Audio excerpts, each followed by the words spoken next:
2005 চনৰ আগত নিযুক্তিৰ প্ৰক্ৰিয়া আৰম্ভ হোৱা সকলো চৰকাৰী কৰ্মচাৰীক আমি OPS-ত আনিব খুজিছো।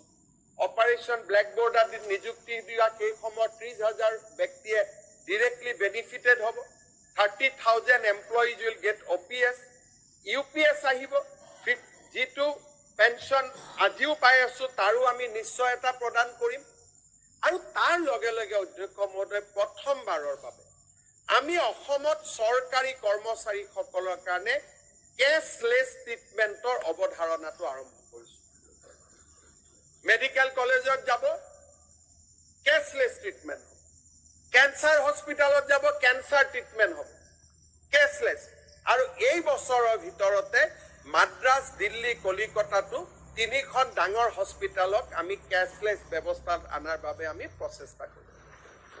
চৰকাৰী কৰ্মচাৰীসকলে এতিয়া কোনোবা এজন মানুহৰ বেমাৰ হৈছে, তেওঁ দিছপুৰত ফাইল ঘুপতিব নালাগে, নিজৰ কাৰ্ডখন লৈ গৈ তেওঁ হস্পিটেলত ট্ৰিটমেণ্ট কৰিব পাৰিব।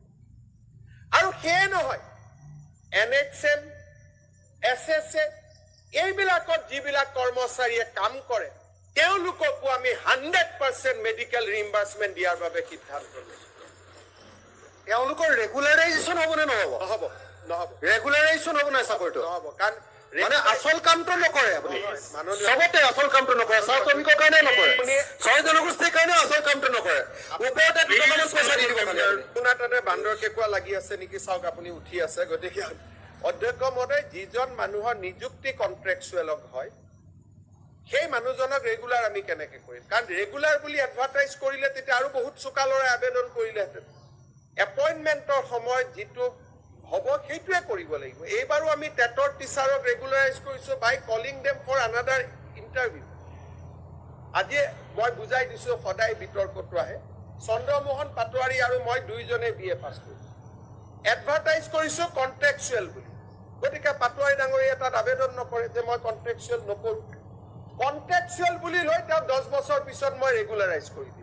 তেতিয়া পাটোৱাৰী ডাঙৰীয়া কোৰ্টত যাব, কোৰ্টত গৈ ক'ব এডভাৰটাইজতে আপোনালোকে কিয় কন্ট্ৰেকচুৱেল বুলি লিখিছিল, নহ'লেতো ময়ো এপইণ্টমেণ্ট ল'লোহেঁতেন।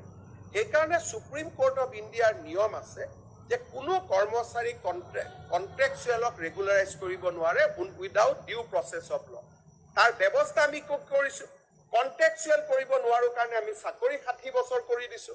এইবাৰ আমি মেডিকেল 100% ৰিইম্বাৰ্সমেন্ট লৈ আহিছো। আচল কথাতকৈ আমি বেছি কৰিছো। এপইণ্টমেণ্ট দিওঁতে যি বুলি কৈছিলো তাতকৈ আমি 300 গুণ বেছি ফেচিলিটি দি আছো। আজি আমি প্ৰথমবাৰৰ বাবে কৈছো যে চৰকাৰী কৰ্মচাৰীৰ হাতত ইকনমি আছে।